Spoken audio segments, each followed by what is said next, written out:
एबे आमे महाराष्ट्र समता भूमि रे पहुँचीचु जोटिकी डॉक्टर बाबा साहेब आम्बेडकर एवं गौतम बुद्धंकर ए विभिन्न तांकर कौन कारुकार्य रही विषय कौन रही तेणु ए विषय जानिबा पई ए अंचल विषय जानिबा ए स्थानर विषय जानिबा आमे वर्तमान जड़े आमर ये समता भूमि परिसर भितर थिबा जड़े वयोज्येष्ठ एवं जड़े ज्ञानी तांको सहित केयरटेकर जानिबा चाहूँ ए विषय रे प्लीज। हाँ, धन्यवाद। आप लोगों का स्वागत है समता भूमि में। तो ये समता भूमि है, समता सैनिक दल का ऑल इंडिया लेवल का एक ट्रेनिंग सेंटर है। ये 4 एकड़ में है और ये भारत भर में एक ही है। तो आप लोगों को पता होगा समता सैनिक दल की बाबा साहब ने स्थापना की थी। तो मैं थोड़ा सा इतिहास ये बताना चाहूँगा कि महात्मा फुले जी का नाम आपने सुने होंगे ना। महात्मा फुले जी और सावित्रीबाई इन्होंने स्कूल खोल के बहुजनों को शिक्षा का ये दिया। तो महात्मा फुले जी जो ओबीसी समाज से, माली समाज से, ओबीसी समाज से महापुरुष थे। साहू जी महाराज कोल्हापुर से कुणबी मराठा राजा थे। सयाजीराव गायकवाड़ बड़ौदा से कुणबी मराठा राजा थे। तो वो ये महापुरुषों के पीरियड में अपने देश में अंग्रेजों की सरकार थी। तो अंग्रेजों की बदौलत ही अपने बहुजनों को, बहुजन यानी ब्राह्मण छोड़ के सारे बहुजन, ब्राह्मण छोड़ के सारे बहुजन, क्योंकि क्षत्रिय, वैश्य और शूद्र ये ब्राह्मणों जी 4 वर्ण स्थापित किए थे। तो ब्राह्मण, क्षत्रिय, ब्राह्मण सबसे ऊपर। तो क्षत्रिय, वैश्य और शूद्र ये तीनों यानी ब्राह्मण आर्यवंश है और ये सारे बहुजन नागवंशी लोग हैं। तो वो महापुरुष 2000 साल बाद अंग्रेज़ों की बदौलत शिक्षा मिली। तो अंग्रेज़ों की बदौलत 2000 साल बाद शिक्षा लेने से वो महापुरुषों को इतिहास पता चला कि अपन बहुजन लोग एक खून के लोग हैं, अपन बहुजन लोग एक खून के लोग हैं। और बाबा साहब अपने समाज से होनहार छात्र करके उभर कर आ रहे थे। जब अपने समाज से बाबा साहब पहला विद्यार्थी मैट्रिक पास हो गए तो साहू जी महाराज हाथी पर बैठे और कोल्हापुर में वो शक्कर बाटी।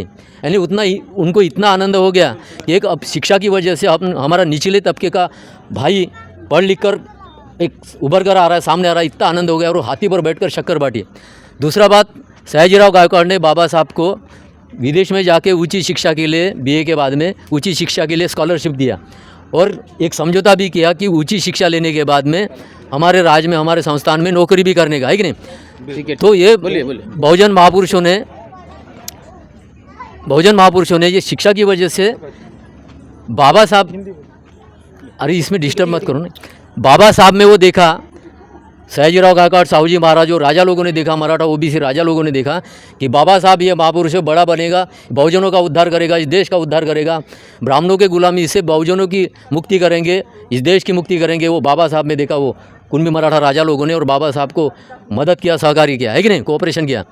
और साहू जी महाराज, सयाजीराव गायकवाड़, महात्मा फुले जी, इन लोगों ने शिक्षा की वजह से एक इतिहास पता चला कि अपन बहुजन लोग एक खून के लोग हैं। लेकिन दूसरा इतिहास ये पता चला कि अपन सारे बहुजन लोग बौद्ध लोग थे। तो सयाजीराव गायकवाड़ ने केलुस्कर गुरुजी को बुद्ध का चरित्र लिखने को बोला। जो विदेशी ब्राह्मणों ने बुद्ध का पूरा इतिहास 2000 साल तक छिपा कर रखा था, बुद्ध का नाम तक अपने बहुजनों को पता नहीं था। और सम्राट अशोक ने जो 84,000 नगरों में 84,000 बुद्ध विहार बांधे थे, वो पूरे ब्राह्मणों ने हड़प कर लिए थे। क्योंकि सम्राट अशोक के पोते की बृहदत्त, है कि नहीं, सम्राट बृहदत्त की हत्या करके ब्राह्मणों ने बुद्ध का साम्राज्य पूरा हड़प कर लिया। लाखों बौद्ध भिक्षुओं की कत्लेआम किया, है कि नहीं, और बौद्ध जनता पे अत्याचार किया। बौद्ध जनता अपने बाल बच्चों की, परिवार की रक्षा के लिए जंगल में भागे, है कि नहीं। तो ये बौद्ध जनता जो जंगल में भागी, सैकड़ों साल जंगलों में रही, वो आदिवासी जनता, ये टोटल पूरा बौद्ध समाज। तो वो बहुजन राजा लोग पढ़ने के बाद इतिहास पता चला कि अपन बहुजन लोग बौद्ध लोग थे। तो सयाजीराव गायकवाड़ ने केलुस्कर गुरुजी को बुद्ध का चरित्र लिखने को बोला। जब बाबा साहब अपने समाज से पहला विद्यार्थी मैट्रिक पास हो गए तो केलुस्कर गुरुजी और उनके सहकारियों ने बाबा साहब का सत्कार किया और वो बुद्ध का चरित्र भेंट दिया। तो कुणबी मराठा लोगों की वजह से बाबा साहब मैट्रिक से बुद्ध के तरफ गए और अपने को 14 अक्टूबर 1956 को बुद्ध धम्म की दीक्षा दी। तो कुणबी मराठा लोगों की वजह से, ओबीसी लोगों की वजह से अपने को बौद्ध धम्म मिला, बुद्ध मिले। लेकिन आज भी तेली, माली, कुणबी मराठा, आदिवासी सारे बहुजन लोग हिंदू बनकर ब्राह्मणों के गुलाम बने हुए हैं। यह इतिहास समझना बहुत जरूरी है कि नहीं। तो फिर बाबा साहब ऊंची शिक्षा लेने के बाद वहाँ पे सयाजीराव गायकवाड़ में जो समझौता हो, बाबा साहब में नौकरी के लिए गए वहाँ पे। तो ये ब्राह्मणों ने अपने बहुजनों को, अपने बौद्ध लोगों को, और बाबा साहब ही कहते कि ब्राह्मण आज जिनको हिंदू बोलते हो सारे लोग बौद्ध थे। इसलिए बाबा साहब की प्रतिज्ञा थी कि मैं सारा भारत बौद्धमय करूँगा, है कि नहीं। तो बाबा साहब जब वहाँ नौकरी को गए तो ये ब्राह्मणों ने अपने बहुजनों के, यानी बौद्धों को 6451 जातियाँ और अनेक धर्म पंथ संप्रदायों में तोड़ा नहीं। तो आपस में दुश्मनी भी, ऊंच नीच, छुआछूत, जातिगत भेदभाव, इसकी वजह से, है कि नहीं। यानी बौद्धों को हजारों जातियों में तोड़ा, अनेक धर्म पंथ संप्रदायों में तोड़ा। क्योंकि मुसलमान भी अपना ही खून है, क्रिश्चियन भी अपना ही खून है, सिख भी अपना ही खून है बहुजनों का, है कि नहीं। मुग़ल आ गए, मुग़ल आने से अपने बहुजन लोग मुसलमान बन गए, अंग्रेज आ गए अपने भाई बन क्रिश्चियन बन गए। ये इतिहास है, क्योंकि मुग़ल तो गए, अंग्रेज भी गए, है कि नहीं। तो ये बौद्धों का इतिहास। तो ये ब्राह्मणों ने अपने बहुजनों को, यानी बौद्धों को हज़ारों जातियों में तोड़कर 6451 जातियाँ और अनेक धर्म पंथ संप्रदाय में कोई में तोड़ा नहीं। तो आपस में दुश्मनी, ऊंच नीच, छुआछूत भेदभाव, जातिगत भेदभाव। तो बाबा साहब को वहाँ किराए से रूम मिला नहीं, कुछ नहीं मिला। तो बाबा साहब रुके एक फारसी लोगों के हॉस्टल में, वसतिगृह में, है कि नहीं। फारसी लोगों के वसतिगृह में फारसी व्यक्ति रुक सकता था, बाबा फारसी जो भी है। तो लेकिन बाबा साहब ने कहा मेरे को नौकरी करना है, मेरे को किराए से रूम मिला नहीं, घर मिला है, मैं रुकने दो। तो बाबा साहब रुके, अपना नाम फारसी व्यक्ति का नाम धारण करके रजिस्टर को, है कि नहीं। बाबा साहब ने 10 दिन ड्यूटी किया, 11वें दिन बाबा साहब के जात का पता चला, है कि नहीं। तो ड्यूटी किए होंगे, अपना ये ड्रेस जो है वो उतार के रखे होंगे। तो वो 11वें दिन एक फारसी परिवार हॉस्टल में रुका, तो कपड़े बदले तो जैसे बामनों को जनेऊ रहता है, उसी प्रकार फारसी लोगों को कुछ रहता होंगे पहचान, है कि नहीं। तो बाबा साहब वो फारसी परिवार ने पहचाना कि बाबा साहब फारसी नहीं है, तो गुस्से से पूछे कि कौन हो आप। तो बाबा साहब ने सीधा कहा मैं अछूत हूँ। तो ये ब्राह्मणों ने दुश्मनी फैली थी कि फारसी लोगों ने इतना गुस्सा आया कि ये अछूत व्यक्ति ने हमारा फारसी हॉस्टल वसतिगृह हमारा अछूत कर दिया। तो आप जैसे 5-25 फारसी जवान लड़के लोग हाथ में डंडे लिए बाबा साहब को मारने को गए वहाँ पे। तो बाबा साहब ऊँची शिक्षा लिए हुए थे, है कि नहीं, विदेश से आए थे। तो बाबा साहब में विनय था, संयम था। बाबा साहब ने वो बड़े विनय संयम से वो वातावरण शांत किया। अरे ठीक है भाई, मैं आपका हॉस्टल खाली कर देता हूँ, मैं झगड़ा भांडन करने को नहीं आया, आपका हॉस्टल खाली कर देता हूँ, शाम तक के सामान निकाल लेता हूँ। तो बाबा साहब की रेलवे भी बड़ौदा से बॉम्बे के लिए लेट थी। तो बाबा साहब ने अपना सामान निकाला, एक पेड़ के नीचे, बड़ौदा में सयाजीराव गायकवाड़ का गार्डन है, उसके एक पेड़ के नीचे बाबा साहब ने अपना सामान निकाला। बाबा साहब वहाँ रोए, क्यों कि बाबा साहब ने सोचा कि मैं इतना पढ़ा लिखा होने के बाद भी, क्योंकि उस पीरियड में विदेश में जाकर कोई शिक्षा लेने वाला कोई होगा ही नहीं, है कि नहीं। तो बाबा साहब ने सोचा कि मैं इतना पढ़ा लिखा होने के बाद में, सूट बूट पे होने के बाद भी बावजूद मुझे ये इंसान समझते नहीं। 2 कक्षा पढ़ा लिखा चपरासी दूर से फाइल फेंक रहा, पीने को पानी नहीं, रहने को मकान नहीं। तो मेरे अनपढ़ गरीब समाज को तो ये कीड़े मकोड़े समझते होंगे, मुझे इंसान नहीं समझते। तो मेरे, है कि नहीं, बहुजन भाइयों को कीड़े मकोड़े समझते होंगे। तो बाबा साहब ने वहाँ संकल्प किया, मैं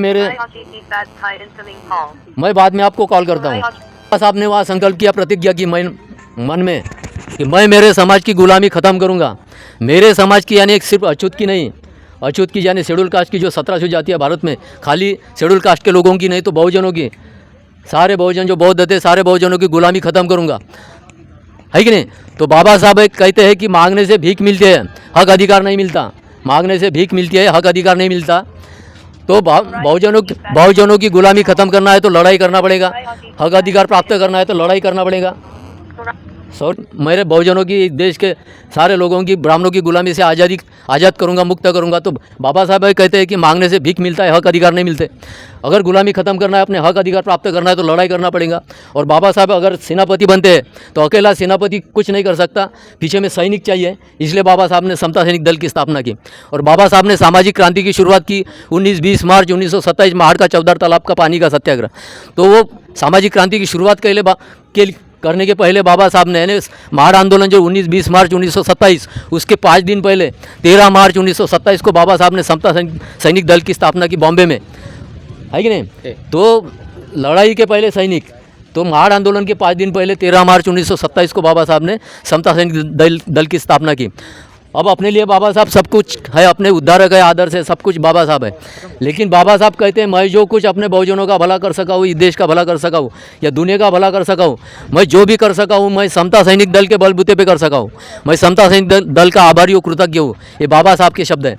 और बाबा साहब कहते हैं कि जब तक अपने समाज का हर एक परिवार का जवान लड़का लड़के लोग जब तक समता सैनिक दल में शामिल नहीं होते, तब तक समता सैनिक दल का प्रचार प्रसार जारी रखिए।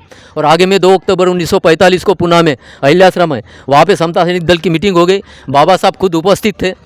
तो बस समता सैनिक दल का ऑल इंडिया लेवल का ट्रेनिंग सेंटर नागपुर में होना चाहिए।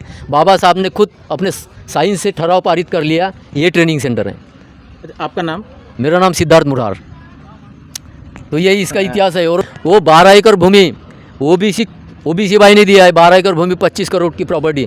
जब बाबा साहब ने दीक्षा भूमि पे 14 अक्टूबर 1956 को बौद्ध धर्म की दीक्षा दी, तो वो भाई को इतिहास पता चला कि अपन बौद्ध थे, तेली माली कुंभी सारे जो हिंदू कहे जाने वाले सारे लोग बौद्ध थे। उसको लगा वो भाई को गोपी गाय भाई ठाकरे को अपन बौद्ध थे और बाबा साहब की प्रतिज्ञा थी मैं सारा भारत बौद्धमय करूँगा। उसको बड़ा आनंद हो गया और उसने 25 करोड़ की प्रॉपर्टी दे दिया। तो ये सारे बहुजन लोग हिंदू कहे जाने वाले सारे लोग बौद्ध थे और बौद्ध बनना जय भीम। जरूरी है। ओके ठीक है। जय भीम। जय भीम जय भीम जय भीम। नमो बुद्धाय। नमो बुद्धाय।